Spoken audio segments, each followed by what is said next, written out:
Right. Okay. Right now, this morning, I'd like to focus on the topic of Pompey,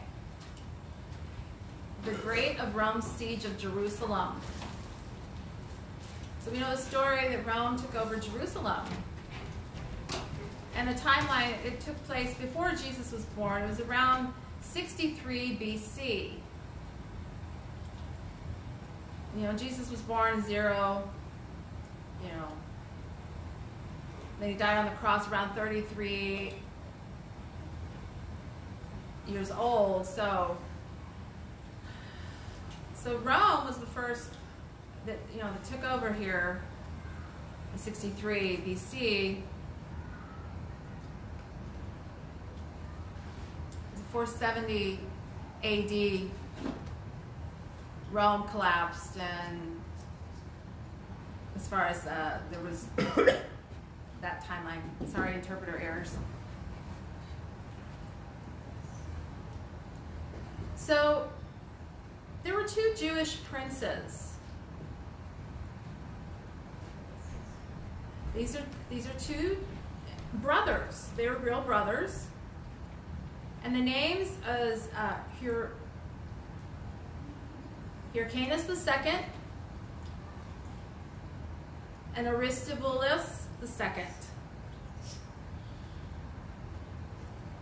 So I'll show you the family tree here in a moment. And they have the title of the second after their name. I was really confused when I saw this.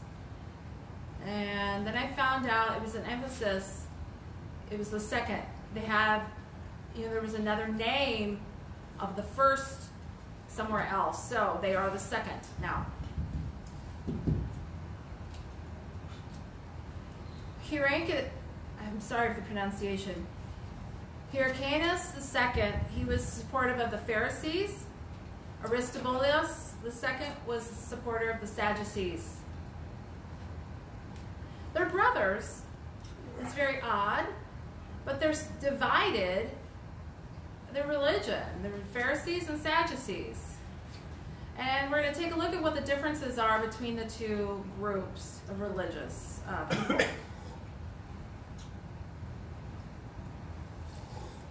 My order kind of got messed up. Oh well. I'd like to compare. So on the left, we're going to focus on the Pharisees. On the right is the Sadducees. And the two we're going to compare according to the columns. So the Pharisees were considered more of the common people. They weren't above the class and so forth. They just, was amongst the same group of common. The Sadducees were more considered aristocrats. They're like really, proper and more prestigious, and they were priests. All right? And of course, the Pharisees are priests as well. It's just their class, their presentation of themselves. They would notice a difference. The Sadducees was just a little bit more uppity, if you will. And the Pharisees was more of the common person. Okay? They were more of the equal. The priests, they felt like, okay, we're not above them. However, the Sadducees, they felt more like, okay, we're a separate group. We're above them. We're more, someone's asking a question, and he's just telling him, hold on, he'll answer that as he goes. Now, Pharisees believed there is immortality of the soul. So when a person would die, you have a soul, and the soul would become immortal, and there would be a resurrection and changed. That's what the Pharisees believed. Now the Sadducees, they did not believe that. They didn't believe in immortality of the soul. Pharisees, they believed the resurrection of the dead. This person would die and believe that they could be risen. Sadducees did not believe the resurrection of a body. Pharisees believed that there is afterlife. However, Sadducees did not. They did not believe that there was an afterlife. Once you're dead, you're dead. That's what they believed. It's strange. Pharisees, they believed that there are angels and demons. However, Sadducees, they felt there was no spirits. They didn't believe it. There's none. Okay, that was strange. And the Pharisees, again, they're of the middle class. They're not above. They're not wealthy and, ritzy people. Their class, again, is more of the common middle class. But the Sadducees, they were in the upper class, more wealthy. They presented themselves as that. Pharisees controlled the synagogue in Galilee, of course, and Sadducees, they controlled the temple in Jerusalem. So there's a synagogue, and then there's the temple. Pharisees was the synagogue, Sadducees was the temple. We'll talk about the difference there, talk about the temple. There's a story of Pompey that, he sieges the temple. Okay, that's the Sadducees, all right? We'll get into that a little further in the lesson. I just want to give some background and clarify the difference between the Sadducees and the Pharisees and who they were, so we can understand that, and then I can move forward with the story. And I hope that it will help you understand.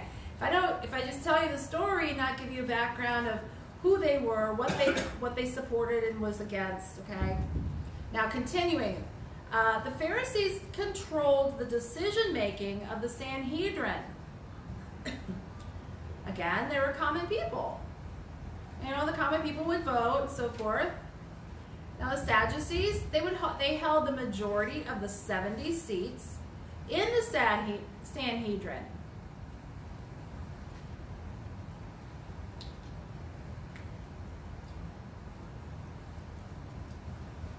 So to clarify the Sanhedrin, they don't have that anymore. It's like a council where they would go and they would, Jesus, when he went before the priests, or as in Paul, well, not necessarily Paul, there was Peter with I missed the second person, but they went before the Sanhedrin. Is it like a debate, a council? They discuss whether they're guilty or innocent. Okay, so it's almost like a court type area, and it was the Jews, where the priests held, but they don't have that anymore. Okay, so their Sanhedrin is no longer in existence, but this is at the time. Sadducees held a majority of 70 seats. Getting back to the Pharisees, they were religious minded. Things were led by, God. They followed the law. The Sadducees, they focused more politically, and their minds was focused on political, kind of like America today. They don't want to focus on religion. They want to focus on more political issues and self issues, I guess. Okay, so that's the differences there. As we continue, a little bit more lengthy explanation at the top here. The Pharisees, they accepted the Word of God, the written Word of God, and as it was inspired by God, but they believed the oral tradition held as much as authority as the written Word of God. So they followed the 5 books of Moses that was taught, and the interpretation given by the priest and so forth, that was also what they held and believed as an oral tradition. Okay, Sadducees, they believed God's control of all things, yet they allowed decisions made by individuals, denying that God's involvement in everyday life. So, they believed, that God created things and he had control of things, but as individuals, that he did not involve himself in their lives. It's really kind of odd. It's different thinking. It's a little strange. Again, Pharisees, they held the minority number of positions as priests. The Sadducees, and they had more powerful positions. So the Sadducees was more uppity, more power and position-wise, And the Pharisees was less minority in position than the priests. And they resisted secular influence. So the Pharisees, they resisted that. The secular, the influence from like Roman rule, and they would disagree with the Roman rule. Their attire, their modesty, and so forth, they followed the law. And they wouldn't follow what the people, what Rome would introduce, and, like if their hair was a different style, a different culture, the Pharisees would not follow another culture, so forth. Okay? But the Sadducees, they were more friendlier with Rome. They were accommodating to the Roman laws. They kind of, they ignored their Jewish law, if you will, and kind of coincided with the Roman laws.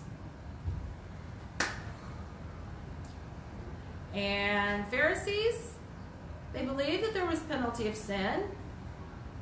There was a penalty or a reward for the earthly life, what happened. And then Sadducees, they denied that there was penalty or reward on earthly life. So it's just kind of blew my mind, made me really step back and think about it. Now today, the Sadducees, they're no longer in existence. It was like 70 AD, Rome took over and there was that siege, and they, so many were killed, and they just expired. The Pharisees, I don't know if they're still in existence, if they're not categorized as Pharisees, but they're just more Jews. I don't know if, I'm not sure, but I just know that there's Jews. So I want to share with you this story, talking about these two brothers. During the festival, there was Passover of 63 BC. Aristobulus II, who was supportive of the Sadducees, they were besieged. Now again, to clarify, the Sadducees followed the political side of things. Hyrcanus II, he supported the religious side. He was of the Pharisees. So getting back, Aristobulus, the Sadducees, they were besieged, or in other words, they were surrounded by army forces trying to force them to surrender. This happened in the Temple of Jerusalem by Hyrcanus II and his ally, the Arab King Aretas of Petra. Where's Petra? It's south. You have Israel at the top, and then more towards the south. I don't have a map to show you, but to show you this little iconic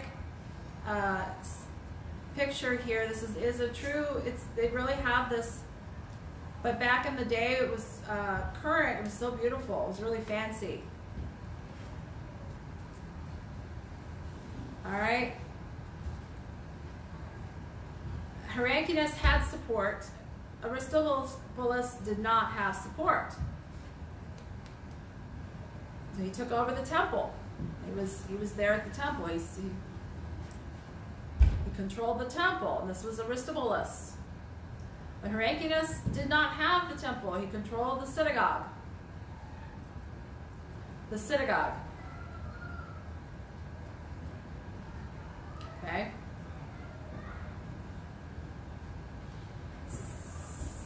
Synagogue. Okay, so the king, the Arab king, was supportive of Hyrcanus, is my understanding. And so Aristobulus, he was kind of, at his wit's end at one point. Now, Aristobulus II, he was panicking, and he's like, what are we going to do? And he figured out, we'll send a message to Pompey. Here's Marcus Aemilius Scaurus, however you say that the proper way, who was a representative for Pompey in Syria, sent him a message. Why would he give him a message, and what was the purpose? That the Jewish leader promised 8,000 kilograms of silver. So looking, the equivalent today would be $4.2 million worth. Now remember, Aristobulus was a very wealthy person, a leader, and they had the money. But the Pharisees, right, they were common, they didn't have. So you're responsible to give this message to Pompey. All right? Give you this silver, this, value. And so Pompey was like, okay. Or Marcus was like, all right, let me take this message.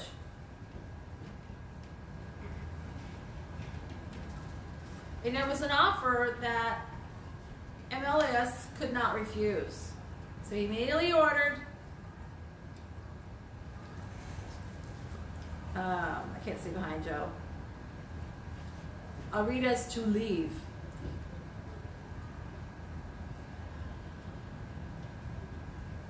Told them to leave, to get out, all right? There's the Arab Aretas of Petra. Told him to leave. He gave the order, he said, you need to leave. Get out. And Hyrcanus was like, what? Who ordered my support to leave? Who did that? Aha, from Aristobulus. He sent a messenger and he ordered Aretas to leave.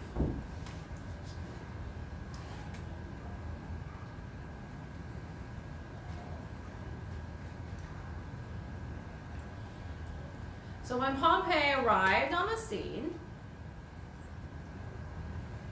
he started checking it out. And he received even a larger present. Aristobulus II sent him a golden vine of no less than 800 kilograms. And the value was $38.8 million worth of gold. Today, it's like, whoa, unbelievable. Very wealthy. And where did Pompey take this? How did he build it? He used the money from Aristobulus to build it. What am I going to do with this money? I'll build this over in Rome. And it was a beautiful thing. He got the money from no other than Aristobulus II. Ah, interesting.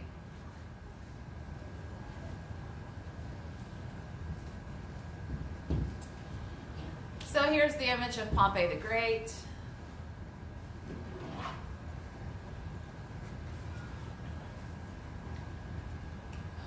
So, to give you understanding, when Aristobulus gave Pompey this money, he had favor with Pompey. And so he knew he'd be safe from his brother Hyrcanus. Right? Makes sense? Let's keep going. Now, unfortunately, Aristobulus II made a mistake. He sent an envoy or a messenger to Pompey. And he asked him to punish Aemilius. I'm sorry I gave you the wrong name, but here it is. Aemilius, who according to Aristobulus II had extorted from him 8,000 kilograms of silver.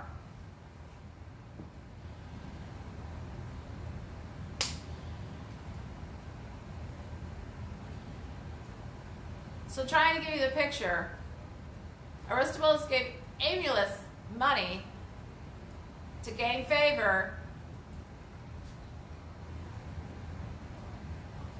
with to have the Arab king leave.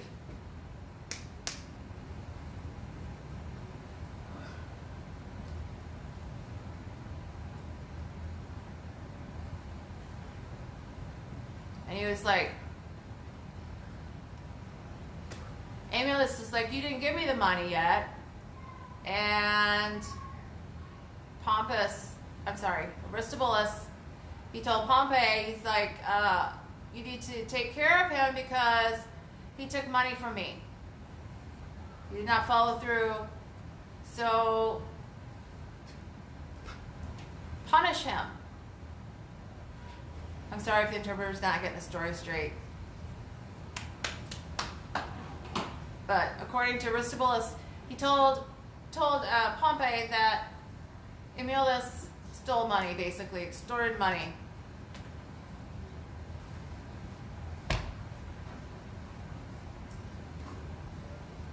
And so Aristobulus, he was like, what do I need to do here? Pompey decided to come to Jerusalem. He investigated it for himself. He wanted to know, okay, what's Aristobulus telling me? What's going on with Emulus? And so forth. And he's like, there on his own, and he's like, who's Heronicus? So, he decided, with Heronicus II and Aristobulus II, they were arrested.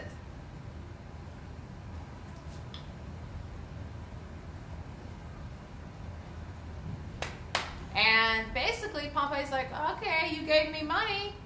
You gave it to me, fine.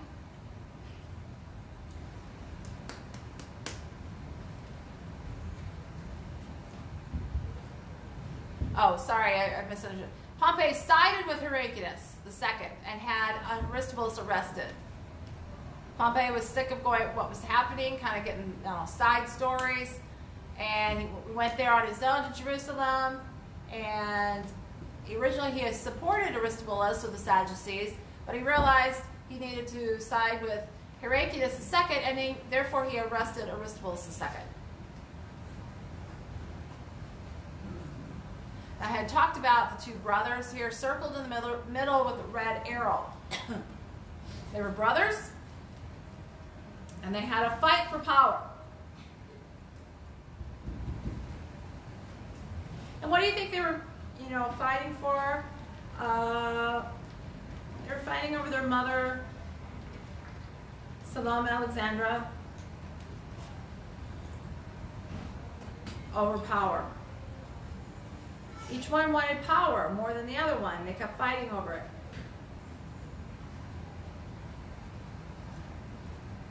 And here you have John Hyrcanus, second line, 135 through 104.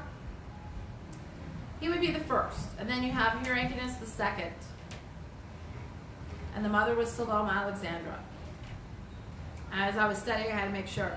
I thought, I got messed up here. Here's Aristobulus I. I thought Aristobulus, John Hyrcanus was Aristobulus I's father, and just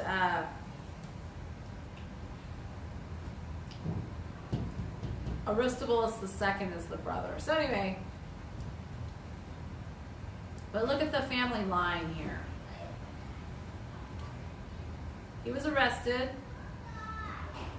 What happened here at the timeline, the generation? I'll tell you what happened here. Heronicus, he got married, had children, had generations after. There's Aristobulus III from Heronicus II. It's odd. Why was he met his brother and then he used the same name of his brother? It just didn't make sense. Like, what? It's kind of odd. You have Mariamne was first, which is Herod the Great. You know when Jesus was born? You know the 3 wise men? Or the Bible doesn't clarify that there's actually 3. Yeah, you know, it's like there were wise men.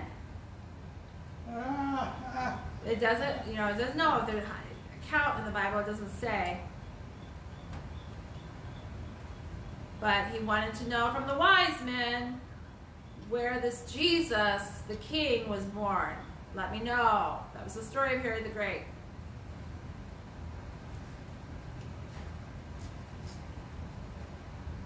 All the way down to Agrippa the First. You have Bernice, Aristobulus, Agrippa the First is a nephew.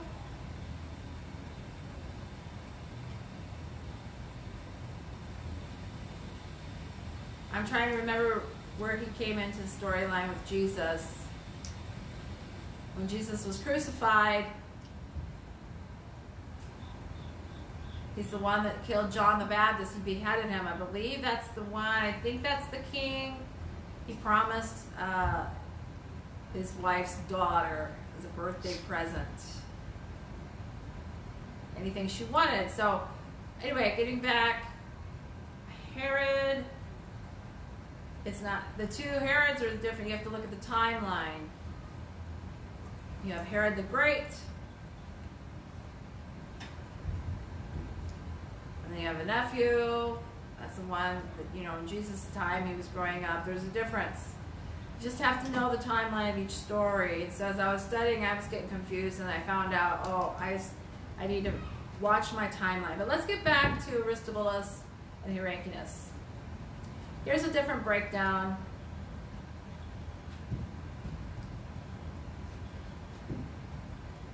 Aristobulus II, he was the first king. Then he was arrested.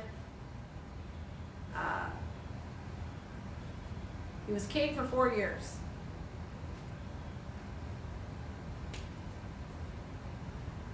He was arrested in Rome, and he was killed in 49 BCE. Then you have Hyrcanus. He was high priest 67 through 68 BCE. He became king, the second king, or the king for the second time from 63 to 49. You know, AD goes up, BC goes down. You know what I'm talking about? 63 counts down, 0, and then goes back up. I know it's confusing. BC is before Christ, and then the countdown, and then AD goes up. Because you're consistently going forward. Anyway, Hyrcanus was beheaded. He was executed by Herod. This was 30 BC.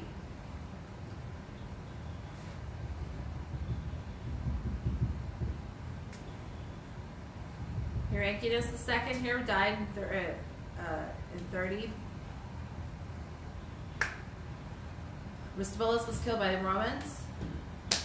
49. Then Hyrcanus became king. He died in 30. I was looking at that. I'm like, wow. That time, ooh, they were mental. They had problems. It's power.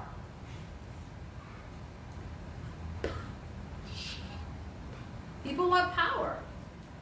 That's the problem.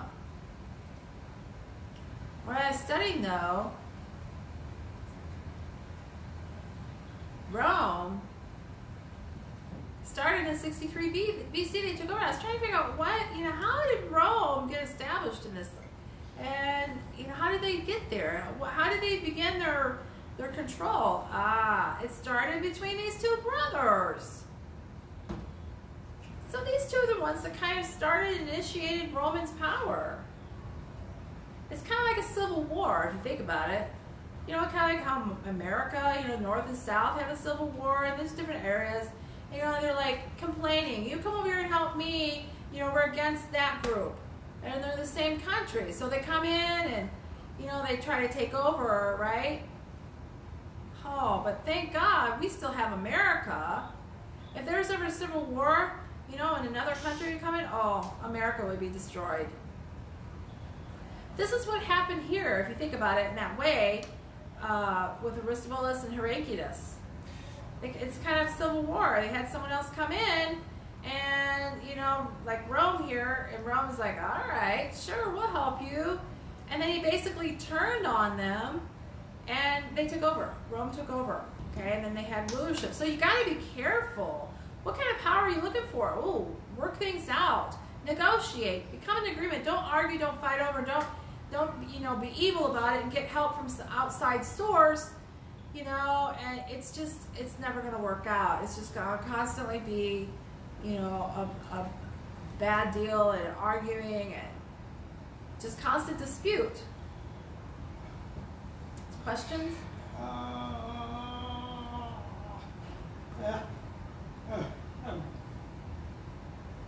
No, this was before Jesus was born. Jesus was born down here where there was Herod the Great. It happened 40 BC and 4 AD. 40 and then 4. Are you saying 40 through 44? Then when was Jesus born? I'm confused with that. Sorry, interpreting is confused with 40 and 4. So.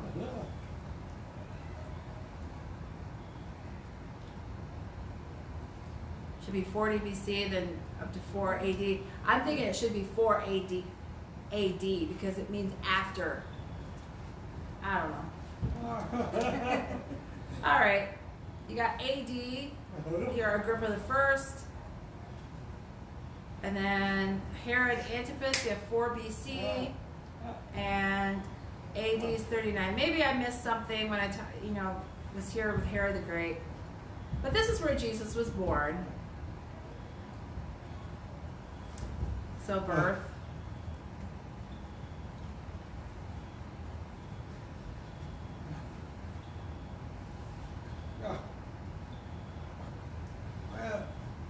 Someone's asking a question to clarify.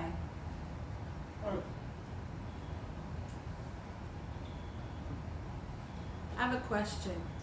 Is there, you have BC, which means before birth.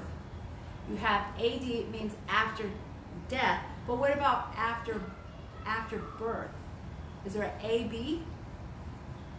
Before Christ. After death. After death. So that's me as the interpreter. I'm confused. The label, how they count. Joe's gonna do some studying and see how they mark it on this chart in timeline based BC, AD, and so forth. How they document Jesus' birth and the timeline after his birth and so forth. We'll take a look. I'm just gonna move forward. All right, continuing here. We've got Pompey. He arrested Aristobulus II, sent him off to Rome. All right, and he was supportive of Heraclius.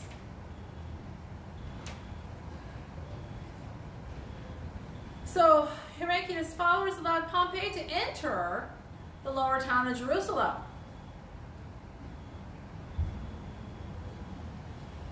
So it was set up on a mountain, sort of, there was a lot of height.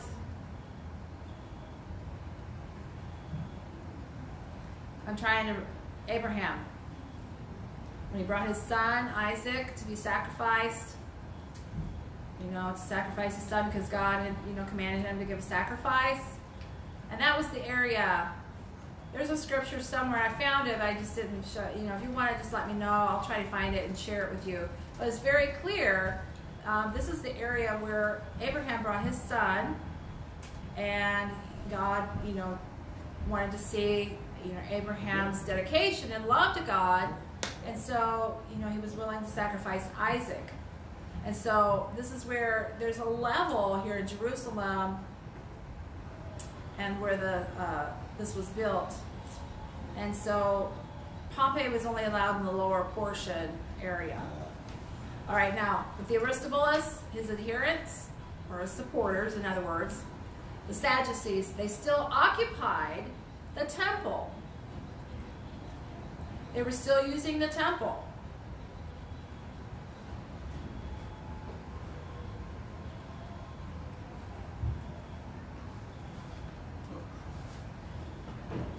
So the Sadducees were still there. They were still there, you know, doing their normal life, right?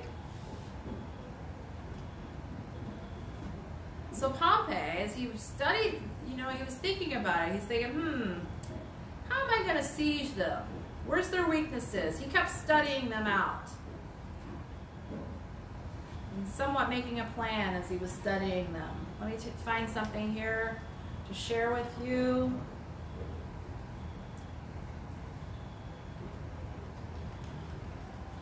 All right, I'll use this. So talking about Jerusalem, there's the wall, right? And you have the temple.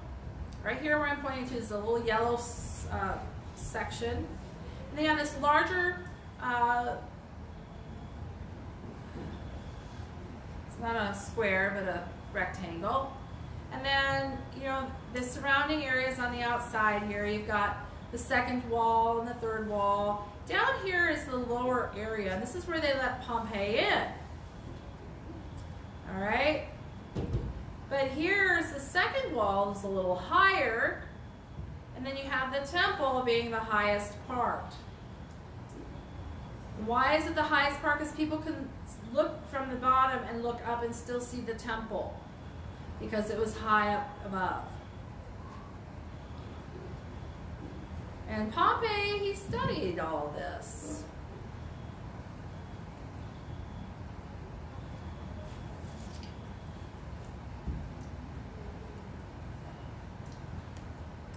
So he noticed, okay, the temple is at the top, and it's, you know, sectioned there. How can you enter in there? It's really high. Is there easy access? No, it's going to be a challenge. Let me try to figure this out. So he looked over to the western wall location, and you could see, you know, this is where the Wailing Wall is what's famously known, and where they pray, and they, you know, they wail. They pray and cry, and they bow before the wall. This portion, this had been destroyed, this staircase and bridge, if you will. Okay, and this is the western wall. People go there, this is where they worship, they pray to God. And they bow before the wall and pray, cry, and wail. And over here is where Jesus resurrected. Mount of Olive is over here. Jesus was arrested over in this area. In Gethsemane, Garden of Gethsemane in this area. Pompey kept studying, right? That's what he was doing. And it says, but this had been destroyed, the temple had been destroyed. In the south and the east, there were deep valleys. All right? The wall is really high up, it's tall. You got the valley down there. How are we going to get to it? Can the army, can they get over there and siege it? Can they conquer it? It's going to be hard. If you come through the east, oh, it's not going to work, huh? Be difficult over here. So he kept studying, kept trying to figure out, oh, it's not possible this way. Let's move on. Let's hear, this is a real picture. So you can see right in this section here is where the bridge had been. This is really what it looks like today, its current status. This portion had been destroyed of its originality, and this is where it came out and down like a staircase, if you will, or a bridge. And then over here is actually the Wailing Wall. It's called the Western Wall. This is where people gather, they pray to God, and they bow, and that's their worship. And this section of this wall and out is the Muslim area. Remember, I told you that. This is Muslim area. Here in the corner of the screen, it's really far. It's very deep down below. So they cannot get to the top. And this would have been where the temple is, where the Dome of the Mount is. Dome of the Rock. Again, here's where that bridge would have been connected, and the staircase, so forth, whatever it's called. All right. So again, destroyed. But the depth and the height of it, you can see. You know, this portion had been covered, right? A long time ago, it's covered. So, continuing with the story. Pompey finally decided, okay, we'll attack from the north. Now, it's the opposite of what it would be. On the other side is pretty deep. You got the west and then the south and the east. This is the north. So it's easy. It's more shorter version. You thought, okay, this would be the best way we can get access and attack and enter in. The other ways, it's just going to be too difficult. And he kept studying about it. He realized, we got to be careful. Hyrenius, he's welcomed us, okay? He's welcomed our support. Pompey was smart. He was very deceitful. As he was, you know, honoring that support, he was still being devious, thinking of a plan. He just never let on. You know, he just kept telling his army, be ready for taking siege. And so Hyrenius was, you know, trustworthy, but hey, we got to be careful. We have to protect from other outside sources, or could be enemies, all right?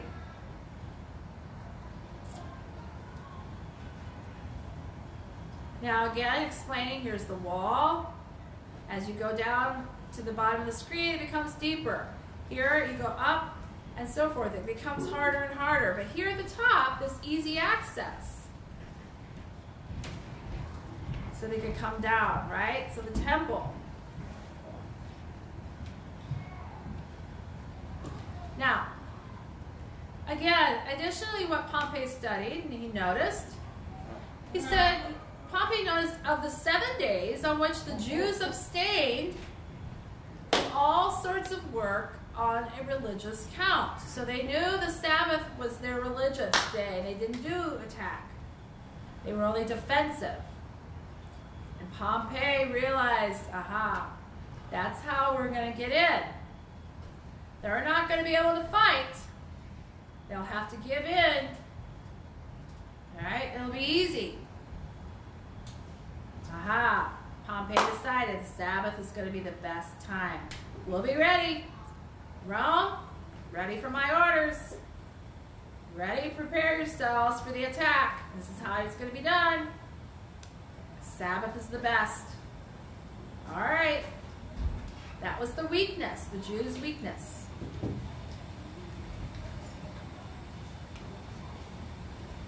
So, you know, the Jewish tradition, the responsibility is they sacrifice, you know, the Sabbath is their day of worship. They give to God. So they didn't work, and they would not fight or attack on that day. All right, so as Pompey found things, he found things to stack. It was like oil and so forth. He was able to move things and have equipment ready and in place to take over the siege. So he raised the bank, restrained his soldiers from fighting, and the Jews only acted defensively on the Sabbath. So they were only allowed to defend themselves. They couldn't actually attack on the Sabbath. Continuing. So Pompey filled the valley. He erected the high towers on the bank. They were able to bring those engines toward the wall of the temple. It's what they call Fort Antonia up here in the right top part of the picture with the arrow.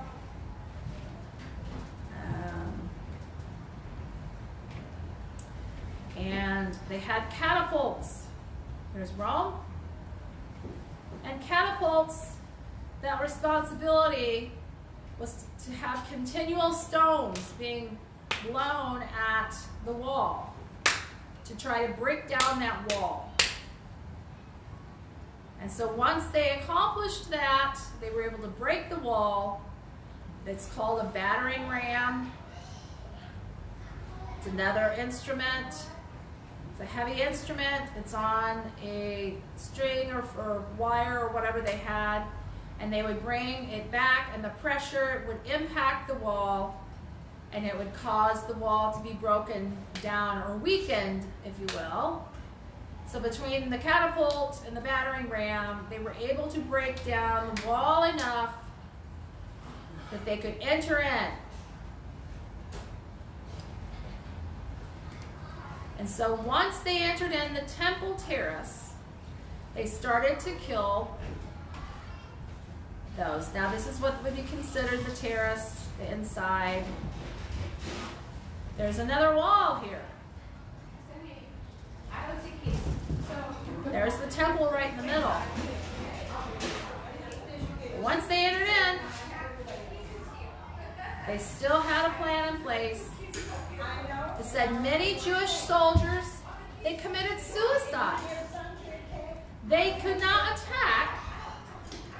They had to defend themselves. They decided they would destroy themselves rather than being destroyed by the enemy. How horrible. They didn't want to see profanation of the sanctuary. They didn't want to see their sanctuary, the holy place, destroyed by the enemy.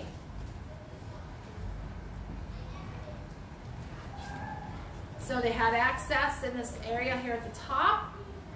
You see the purple arrows, the Antonia Fortress. You have the temple with the yellow marking in the middle, the arrows downward, and the armies, you know, here the temple is higher up. You know, they were invited in the lower area, right? They had access, so they went through that area and down through. Pompey was very smart. He studied. He was ready.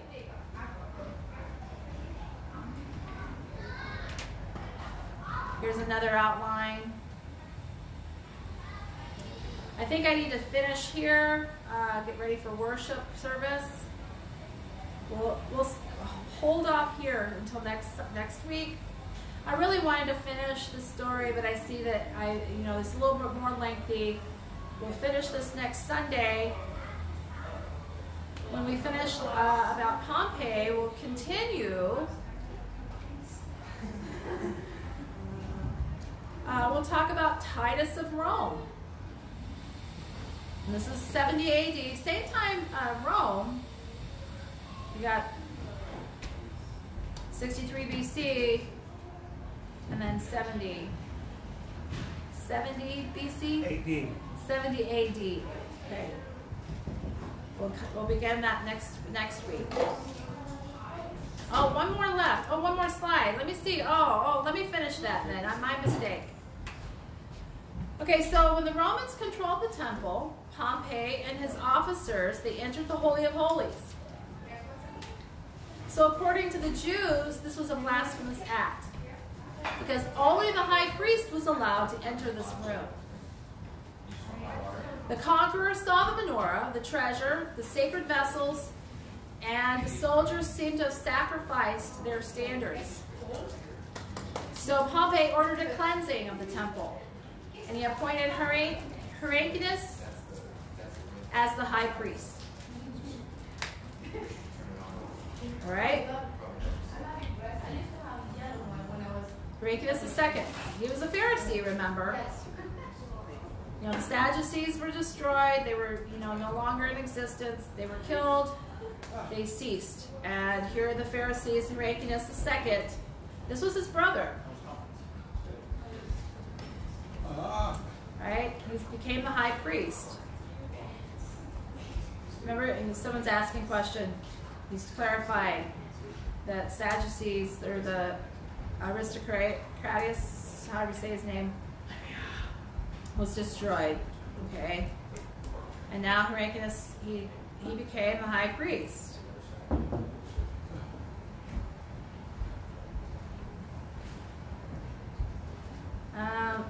Trying to clarify here, why is it high priest? There's a second. Yeah, they're the same person.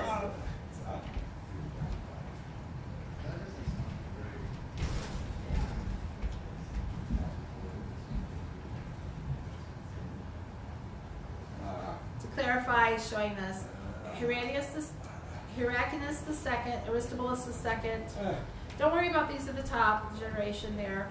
We're focusing on Aristobulus and Hyrcanus the second. As I studied that, the temple was taken over by the Sadducees, but Aristobulus was gone, the Sadducees was destroyed, and so Pompey realized how he could conquer and siege. He killed the Sadducees and took over, and he let Hyrcanus take over the temple, and which was the Pharisees. Okay, is that clear? And that's where it stood at that time. So this is for clarification for someone in class. So John Hyrcanus was the first. That was a couple generations before. So that's why I put the label second on here, to clarify for identity. Okay? Hyrcanus was sad because he killed himself too. Like here, the story I was trying to tell you, Herod the Great.